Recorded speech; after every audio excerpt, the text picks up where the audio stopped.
Bonsoir François-Xavier Bellamy. Bonsoir. Et merci d'être dans Tout est politique ce soir, député européen Les Républicains, premier vice-président du parti de Bruno Retailleau. On va évidemment parler du coût de la guerre qui commence à devenir très très difficile pour les Français, de vos propositions à droite pour les aider, taxes ou pas taxes sur les super profits des pétroliers.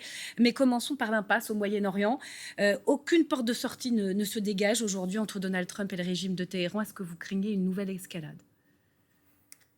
Ce qui est absolument incontestable, c'est que aujourd'hui, de l'issue de ce conflit dépendra pour une grande part la possibilité d'une paix durable et de la sécurité au Moyen-Orient, mais pas seulement au Moyen-Orient, dans le monde entier, parce que nous voyons bien, et nous le touchons du doigt aujourd'hui, à quel point ce qui se joue dans cette région, dans ces pays, est absolument déterminant. C'est déterminant, bien sûr, pour le peuple iranien, et je voudrais rappeler aujourd'hui, puisque nous en parlons trop peu, à quel point le peuple iranien aujourd'hui est la première victime de ce régime terroriste qui ne s'impose à lui que par la peur qu'il inspire. En plein milieu de ce conflit, nous savons que le régime des Mollahs a repris ses exécutions capitales contre ses opposants. C'est l'occasion de redire à quel point nous avons le devoir de soutenir le peuple iranien dans son combat pour la liberté. Comment la France est à l'écart, et je crois que vous soutenez cette position d'Emmanuel Macron dans le conflit. Soutenir comment, concrètement, les Iraniens ? De fait, nous n'avons que peu de moyens d'intervenir militairement. En revanche, nous pourrions faire beaucoup plus, j'en suis convaincu, pour soutenir la société civile iranienne qui a besoin de pouvoir se soulever en aidant les forces politiques qui représentent une alternative. Avec Bruno Retailleau, nous avons reçu par exemple Reza Pahlavi, c'est un des opposants au régime iranien. Le fils de l'ancien Shah d'Iran. Et notre devoir serait de pouvoir donner toute la force possible à ces opposants qui sont aujourd'hui en exil, mais qui demain pourraient représenter une alternative pour le pays. Et puis c'est aussi notre responsabilité dans les pays qui l'entourent, et je pense en particulier au Liban, où là, pour le coup, nous avons un rôle direct à jouer, j'en suis convaincu, pour pouvoir lutter contre le régime iranien et contre sa milice qui, depuis trop longtemps, tient en otage le peuple libanais, le Hezbollah. Puisque vous parlez du Liban, j'ai été étonnée de ne pas vous voir réagir à ce qui s'est passé au couvent de Saint-Sauveur, au Liban, qui a été frappé. Il y a aussi une religieuse, vous avez vu passer une bonne sœur à Jérusalem qui a été attaquée. Ça n'a plus rien à voir avec le Liban. Non, mais les chrétiens... Le point commun, c'est que vous voudriez que je dise du mal. Non, pas du tout, mais Jean-Noël Barrot a réagi, le ministre des Affaires étrangères. Je sais que la question des chrétiens, et notamment en Orient, vous tient à cœur, et je n'ai pas vu passer du tout de réaction. Pourquoi ? Vous avez réagi déjà ? Alors, en fait, je ne réagis pas à tout ce qui se passe dans la région, parce que sinon, il faudrait passer son temps à tweeter. Mais évidemment qu'il faut condamner l'agression de cette religieuse à Jérusalem. Et d'une manière plus générale, tous les actes anti-chrétiens qui se multiplient, malheureusement, notamment de la part de fanatiques radicalisés qui prétendent que le judaïsme signifierait l'homogénéisation de la population d'Israël. Je crois que les chrétiens, évidemment, ont leur place à Jérusalem, comme ils ont leur place dans tout le Moyen-Orient. Mais vous savez, ce qui menace la place des chrétiens au Moyen-Orient, Myriam Mankawa, c'est pas Israël, en fait. Ce qui menace la place des chrétiens au Moyen-Orient, c'est l'islamisme. Non, mais je vois bien le message derrière la question. Il faudrait dénoncer le fait que, effectivement, une école a été apparemment touchée par une frappe. Je n'ai pas réagi parce que la question est encore extrêmement incertaine de savoir si elle a été détruite ou non et quelle était la raison de cette frappe. La vérité, c'est que quelle que soit la nature de cette situation, ça fait maintenant des années que dans le silence du monde occidental, les chrétiens sont petit à petit chassés de leur pays au Moyen-Orient, en Irak, en Syrie, au Levant en général. Et bien sûr, au Liban, les chrétiens sont victimes de l'islamisme, et pas seulement les chrétiens. Les Libanais, dans leur ensemble, sont victimes de cette milice islamiste qu'est le Hezbollah. Et moi, je trouve un grand signe d'espoir. Et je m'étonne que, pour le coup, la réaction soit si faible devant le fait que les dirigeants sunnites du Liban, hier, ont affirmé de manière extrêmement claire leur soutien au gouvernement libanais qui négocie une paix avec Israël. Cette paix, seul le Hezbollah n'en veut pas. Seul le Hezbollah veut la guerre. Eh bien, aujourd'hui... est largement rompu aujourd'hui des deux côtés. Bien sûr. Au Liban. Mais pourquoi ? Parce qu'encore une fois, d'abord... Du côté du Hezbollah, même si il a lancé des roquettes à nouveau. Si on parle de cessez-le-feu, c'est parce qu'il y a actuellement, en effet, un conflit ouvert entre Israël et le Hezbollah. Et ce conflit, c'est le Hezbollah qui l'a ouvert. Le Liban était en paix, même après le début de la guerre en Iran, jusqu'à ce que le Hezbollah ne décide d'entraîner à nouveau le Liban dans sa guerre suicidaire. Et moi, je crois que notre devoir, nous, Français, c'est de tout faire pour soutenir cet effort de paix entre le Liban et Israël, et de tout faire pour obtenir enfin le désarmement du Hezbollah. Vous saluez le travail que fait la France, Emmanuel Macron et le Quai d'Orsay, Jean-Noël Barrot, sur le dossier du Liban, combien lié à notre histoire. Mais que fait la France aujourd'hui ? Elle essaye justement de faire en sorte que ce cessez-le-feu tienne.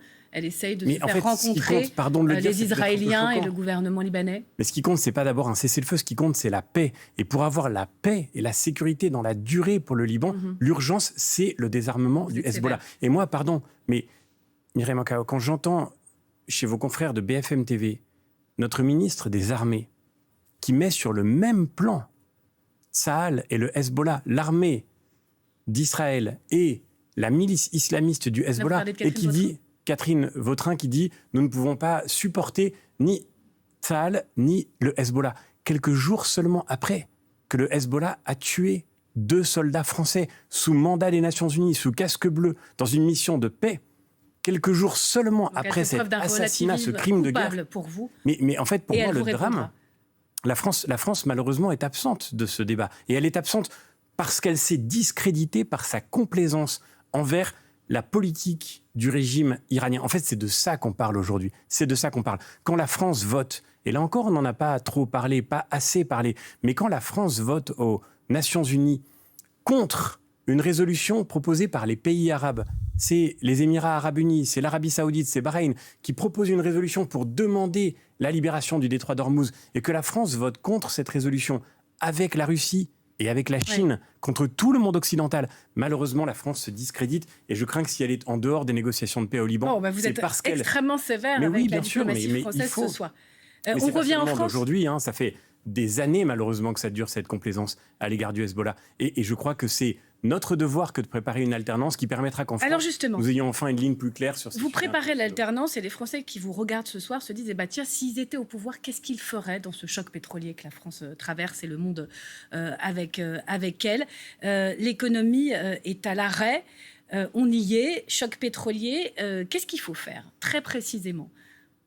Il faut mesurer notre effort, parce que la vérité, c'est que nous héritons d'une situation de surendettement national. Et tous ceux qui, pendant des années, ont expliqué que la dette n'était pas un problème et que les taux étaient bas et qu'on pouvait s'endetter indéfiniment sans que ce soit une difficulté. Alors, tous ceux qui même nous regardaient... Le diagnostic, ça, je crois que les Français l'ont bien compris. Les caisses sont vides. Parce qu'il y a eu toutes ces aides, notamment pendant les crises, Covid et invasion de l'Ukraine par la Russie. Pas seulement le Covid. Le Covid est une toute petite part des milliards d'euros de dettes dont nous héritons aujourd'hui. François-Xavier Bellamy, vous êtes aux affaires. Qu'est-ce que vous faites dans la situation actuelle de nos finances publiques ? Il faut mesurer notre effort, c'est-à-dire soutenir en priorité les filières professionnelles qui en ont le plus besoin. Je pense donc la politique sectorielle du gouvernement, vous convient ? Le plus sectorielle possible. Et le fait est qu'ensuite, notre devoir, c'est de faire en sorte que, d'une manière plus générale, et ce sera un combat structurel, que les Français, et notamment les Français qui travaillent et qui travaillent dur, retrouvent leur salaire. On va venir aux propositions du travail. Baisse massive des charges. Mais donc, aujourd'hui, vous dites, ces mesures d'aide ciblée, de chèques, vont dans le bon sens. C'est le choix qu'a fait le Premier ministre. La politique des petits pas. C'est bien ? Vous pouvez dire que c'est bien, si c'est bien pour vous. Ah non, mais si tout allait bien, si on était en Allemagne ou en Italie, on aurait les moyens de soutenir tous les Français, parce que c'est tous les Français qui souffrent aujourd'hui. Mais on n'en a plus les moyens. Et ceux qui prétendent l'inverse mentent. Ceux qui disent qu'on pourrait mettre aujourd'hui 15 milliards d'euros par an pour pouvoir acheter des énergies fossiles que nous ne produisons pas chez nous, cela mentent. Donc vous êtes en ligne avec ce que fait... Et prendrait le risque d'ajouter à la crise des carburants une crise financière et une crise de la dette majeure qui serait une catastrophe absolue, bien sûr. Alors justement, vous êtes député européen, vous êtes en permanence en contact avec nos voisins. On citait tout à l'heure sur ce plateau l'exemple de l'Allemagne qui vient de prendre des mesures qui coûteront à peu près 1,7 million d'euros, donc une baisse de la fiscalité sur l'essence. Admettons, est-ce que vous pensez que le gouvernement français devrait prendre une mesure similaire et peut-être, pour ce même montant, geler d'autres dépenses publiques compte tenu de la crise ? Est-ce qu'à un moment donné, il ne faudra pas faire des choix budgétaires ? Mais il faudra baisser massivement la dépense publique. C'est une certitude. Et avec Bruno Retailleau, nous avons déjà fait une série de propositions pour faire en sorte que notamment la dépense sociale, qui est en train d'asphyxier l'État, puisse enfin... Mais là, donc là, ponctuellement, est-ce que ce n'est pas le moment de dire gelons certaines dépenses ? Mais aujourd'hui, dans l'urgence, c'est très simple. Évidemment que l'État devrait faire ça, mais il ne le peut pas. Et je le redis, on est en train de toucher du doigt les conséquences du surendettement de la France. Aujourd'hui, peut-être les Français ne s'en rendent pas assez compte, mais moi qui passe beaucoup de temps au Parlement européen, à Strasbourg, à Bruxelles, la situation budgétaire de la France elle panique l'Europe entière. C'est-à-dire, exemple, qu'est-ce qu'on vous dit dans les couloirs de Bruxelles ? On compte plus, la France ne pèse plus en Europe ? Non, mais la France, non seulement, malheureusement, a du mal à être crédible, notamment à cause de ça, mais surtout, on s'inquiète beaucoup de ce qui pourrait arriver en France si nous connaissions une crise de la dette qui peut arriver à n'importe quel moment. Nous sommes en train de débattre au bord d'un volcan. C'est la vérité. Alors, et donc, ça, c'est si le demain, diagnostic. l'État décidait d'aller mettre 15 milliards d'euros par an, comme certains le demandent aujourd'hui, pour pouvoir subventionner l'achat de carburant par les Français, évidemment qu'il le faudrait, parce que les Français souffrent, tous les Français souffrent. Mais ça, c'est le blocage des prix. Nous n'en avons plus les moyens. Et la facture de cette situation douloureuse, il faut l'adresser à ceux qui nous ont dirigés pendant des années, qui continuent aujourd'hui de faire la leçon sur les plateaux de télévision sans se rendre compte que c'est eux qui ont directement mis le pays dans cette situation. Il y a une entreprise de danger existentiel qui est au cœur du débat public et qui a fait plus 50% de bénéfices. C'est exceptionnel. C'est Total sur les 3 derniers mois. 5 milliards de plus. Est-ce qu'il faut taxer ces super profits ? À quelle échelle ? Est-ce que c'est non ? Absolument non. Alors, en économie, je ne connais pas les super profits. Il y a des profits et il y a des pertes. Total fait des profits. Oui. Et Total fait des profits notamment... Il y a notamment... des profits exceptionnels du fait du cours du baril qui a explosé. C'est beaucoup plus que d'habitude pour eux. Donc, on peut parler de super profits. De gros profits. C'est un profit, oui. C'est un profit important. Mais le lexique du super profit, je vois bien d'où il vient et je vois bien où il va. Taxé ou pas taxé ? Il consiste à faire croire que ce serait une anomalie qu'une entreprise fasse des profits. Vous avez vu que l'Allemagne, l'Italie, qui ne sont pas des gouvernements de gauche, demandent à Bruxelles de taxer justement les pétroliers, les profits exceptionnels à l'échelle de l'Europe. Et ce ne sont pas des affreux gauchistes. Mais vous savez pourquoi ? Vous êtes d'accord avec eux ? Mais non, mais vous savez pourquoi ? C'est très intéressant. Et là aussi, on en revient à ce qui fait le débat européen tous les jours. L'Allemagne, par exemple, n'a pas de grande major pétrolière, n'a pas de grande entreprise pétrolière. Et donc, évidemment que l'Allemagne a un intérêt évident à ce qu'on taxe les super profits des grandes entreprises pétrolières, parce qu'en fait, ça ne touche pas directement ces acteurs. Je peux vous garantir, et c'est tout à fait normal et légitime, je travaille avec mes collègues allemands au Parlement européen tous les jours, s'ils avaient une grande entreprise allemande comme Total, aucun député allemand ne demanderait aujourd'hui que l'Europe en taxe les profits. La France a raison de ne pas s'associer à cette demande de ses voisins pour une taxe à l'échelle européenne. Mais bien sûr, c'est le moment d'ailleurs où les Français d'ailleurs le voient bien, ils vont massivement dans les stations Total parce qu'aujourd'hui Total plafonne les prix des carburants. C'est le moment où on mesure le fait que c'est une chance, c'est un atout de souveraineté pour un pays de compter sur une grande entreprise pétrolière. Comme le réclame le Premier ministre à Total ? Faire un peu mieux que le plafond actuel, c'est-à-dire en dessous d'un 99 le litre d'essence, si on pouvait faire un 80, un 70. Est-ce que Total vous demandez ce soir, comme le Premier ministre le fait, vous savez, faire ce geste-là ? Total a plafonné les prix du carburant sans que le gouvernement ne le lui demande. Et donc maintenant, il faut effectivement, bien sûr, faire tout ce qu'on peut pour faire baisser le prix du carburant autant que possible dans le contexte actuel. Mais pour le reste, moi, je ne fais pas partie des gens qui se lamentent parce qu'une entreprise française fait des profits. Non. Et par ailleurs, Total est une entreprise qui, comme toutes les grandes entreprises de l'énergie aujourd'hui, a besoin d'investir massivement dans la transition vers notamment l'électrification. C'est un sujet crucial. Il y a du boulot. Aujourd'hui, les Français Total, le voient bien. Tout ce que nous mettons dans les énergies fossiles, nous le mettons malheureusement dans des énergies importées. Et donc, nous perdons à la fois de l'argent et de la souveraineté. Et donc, nos grandes entreprises énergétiques, elles doivent investir dans l'électrification. On a la chance en France d'avoir un parc nucléaire qui fait la force de notre modèle. Il y a une conversion qui s'opère un peu. Je suis fier qu'on l'ait défendu pendant des années contre tous ceux qui nous expliquaient que le nucléaire, c'était fini. Heureusement qu'on a encore cet atout de souveraineté, justement. On a une industrie automobile qui va vers le nucléaire, qui va vers l'électrique, mais elle va pas bien. Et c'est dans ce contexte que Donald Trump nous déclare une nouvelle guerre commerciale sur les voitures européennes, plus 25% de droits de douane. Qu'est-ce que vous lui répondez ? Est-ce qu'il faut, nous aussi, commencer à montrer les muscles, œil pour œil, dent pour dent ? C'est ma conviction. J'ai toujours défendu l'idée que les Européens doivent pouvoir sortir de la situation de dépendance dans laquelle ils sont aujourd'hui vis-à-vis des États-Unis. Mais qu'est-ce qu'on fait ? Qu'est-ce qu'on fait au niveau européen ? 25% sur toutes les voitures. Alors, c'est les berlines allemandes qui sont principalement visées, mais on a aussi une industrie automobile qui ne va pas bien. Qui va très mal. Et en fait, toute cette question, elle s'inscrit dans un contexte bien plus large. La vérité, c'est que les Européens, pendant très longtemps, ont fait reposer toute leur sécurité sur leur alliance avec les États-Unis au sein de l'OTAN. Et vous l'avez vu, en même temps qu'ils parlent des voitures, en effet, essentiellement de ces voitures allemandes exportées vers les États-Unis, eh bien, Donald Trump parle aussi de retirer des milliers de soldats américains du sol allemand. 5 000. Tout cela s'inscrit dans un même débat qui est celui de l'urgence pour l'Europe de sortir de cette dépendance sécuritaire à l'égard des États-Unis. Aujourd'hui, les Américains ne sont pas nos alliés. ils sont nos suzerains et nous sommes leurs vassaux. L'année dernière, les Européens ont acheté 79% de leurs armes à l'extérieur de l'Europe, dont 63% aux États-Unis. Et donc, c'est pour ça que les Américains sont tétanisés aujourd'hui.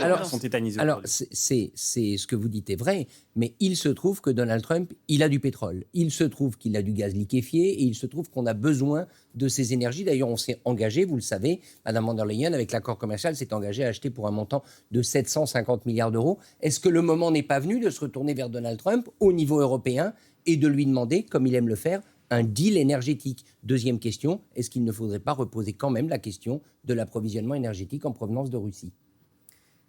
Alors, sur le deal, de fait, il est déjà acté, d'une certaine façon, en théorie, puisqu'il y a eu un accord entre, vous le rappeliez à l'instant, l'Union européenne et les États-Unis.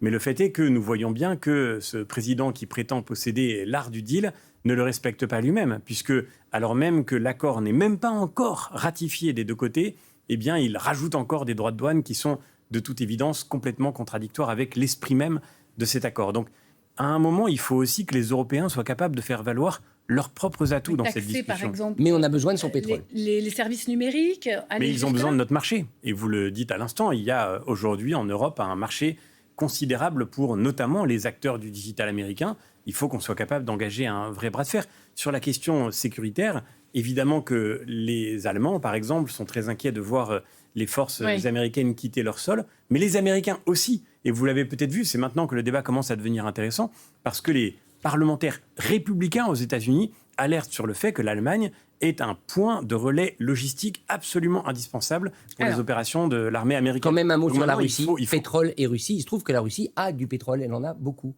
Est-ce qu'à un moment donné, on ne va pas être obligé, en tant qu'Européens, de refrapper à la porte de M. Poutine? Mais on ne va pas financer une puissance qui nous menace. On le voit en ce moment au Mali, en Afrique. La Russie a été directement confrontée à des forces européennes et en l'occurrence à des forces françaises. La Russie est une puissance qui menace l'Europe, qui a déclenché en Europe une guerre qui continue, ne l'oublions pas, la guerre en Ukraine. Et tant que la guerre en Ukraine continue, à minima, il serait absolument impossible d'imaginer qu'alors que nous soutenons, y compris matériellement et financièrement l'Ukraine, nous allions financer en même temps la puissance qu'il a attaquée. Je voudrais qu'on dise un mot quand même sur la campagne présidentielle de votre candidat, Bruno Retailleau. Il, comme d'autres d'ailleurs, pense qu'elle se jouera sur le travail.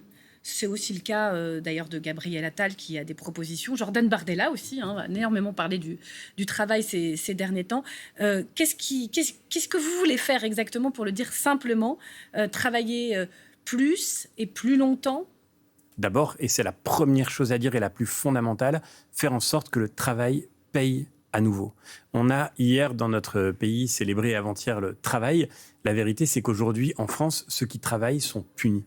Ils sont punis parce qu'ils payent aujourd'hui les charges, les taxes, la fiscalité la plus lourde de l'OCDE.